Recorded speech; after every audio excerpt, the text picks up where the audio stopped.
Before we came on set, you were discussing how are kind of trying to change what you just discussed. Do you want to share Yeah. with people kind of this big scheme, idea, dream that you're working on? Because I find it fascinating, and I'm pulling for you big time with it because I think it Sure, will yeah. happen. I'm very excited. I'm working with an incredible, fabulous team of academics and researchers and practitioners and trans folks back in Oakland, California, where I live. We are kind of coming together to try to put together some materials to create more inclusive, gender inclusive early childhood educational environments. So we have presently two bites for book deals. One is a more academic sort of a publisher who is looking for, what kinds of theory is this grounded in? What does the research show? All of that. Right.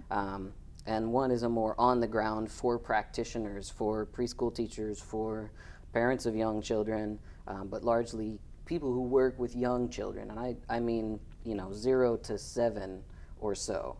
And I think a lot of people don't want to touch sexuality and gender before high school. And they'll say kids are too young, they're too young to know, they're too young to have these conversations. But they're the same people that will say boys play baseball, girls skip rope or whatever.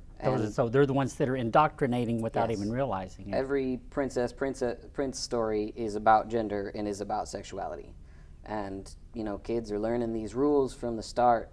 And there is research coming out. There's not a lot because there just aren't enough people kind of funding this research and pushing this stuff through. But there is research coming out that is telling us that most trans folks knew something. Even if they didn't have a word for it, they knew they were different when they were 2, 3, 4 years old. Absolutely. And I think for me, when I noticed that difference was when society made me to conform to a role that was not mine, that I did not own that role.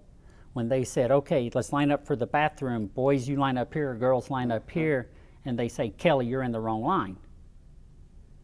Or when I'm at a skating rink and it's an all-girl skate and I go out there and they make me leave. It's not, for me, it's not until that point when society says you got it wrong, did I ever start questioning what was going on. So to say that somebody doesn't know their identity is, for me personally, I find it offensive. I find it offensive to say that a kid that's in kindergarten doesn't know who they are. They might still want to be a horse or they might want to be a banana at some point in their life, but they know if they want to be a boy horse or a boy banana or a girl horse or neither. They understand that there's something to them. And it bothers me that I have people all the time say, how did you know so young? And I look at them all like, how did you know so young? And they're like, and you can see they can't answer that.